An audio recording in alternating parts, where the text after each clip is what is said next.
Hello, my name is Asarian Leo. I'm a white middle-aged woman with glasses, blonde hair, light blue shirt, and a dark jacket.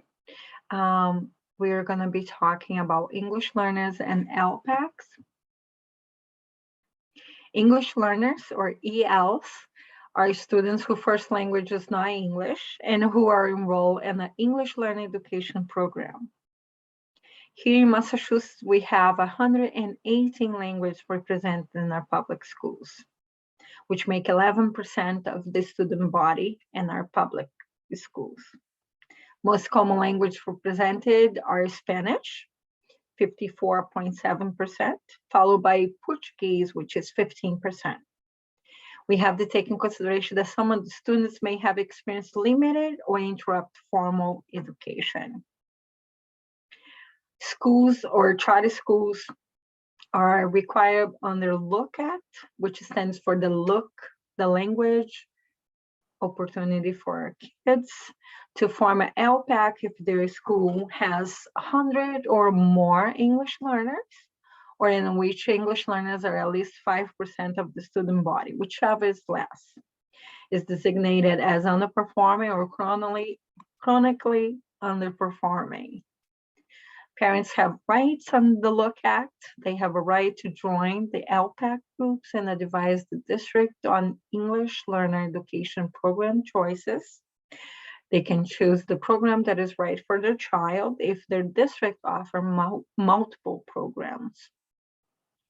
They can request a transfer to another English learner education program available in their district, and they can submit a request to implement a specific English learner education program. That request has to come from parents or guardians of no fewer than 20 English learners. What is ELPAC? So ELPAC stands for English Learner, EL, Parent Advisory Council.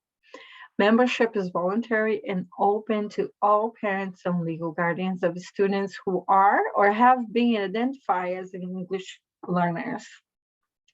ELPAC have an advisory role and should meet regularly with the school leaders to participate in the planning and development of a programs to improve education opportunities for English learners. You can find out more on DES's website under ELPAC online training modules. Why ELPACs are important? They're important because they can foster partnership between EL parents, the district, and the community. They can provide opportunities for the parents to have a voice in their child's education, creating a culturally appropriate and accessible space where parents can engage with other parents with similar experiences, improving educational outcome for students, make them feel valued members of the community, and contributing to breaking down culturally linguistic barriers to family engagement. Some of the issues that can be discussed during ELPAC meetings is MCAS and access, the difference between the two of them.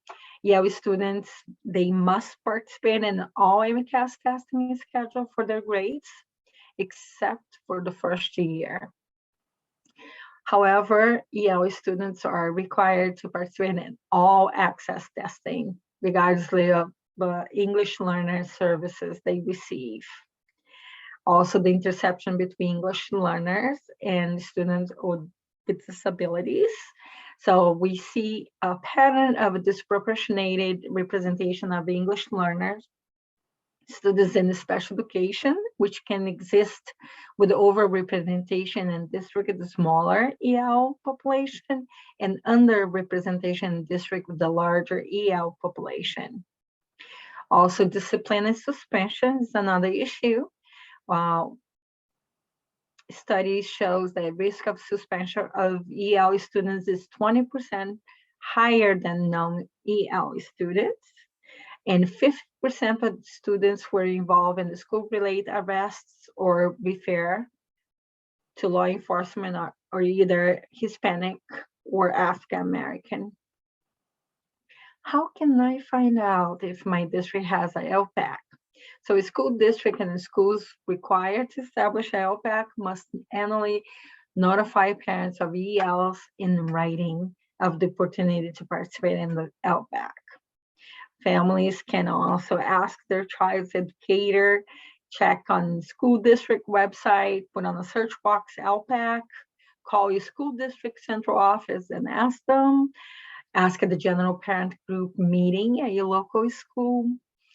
And remember, membership in the ELPAC is voluntary, open to all parents of the students identified or previously identified as ELs. Here's some extra resource for you to find out more specific information. And we thank you very much.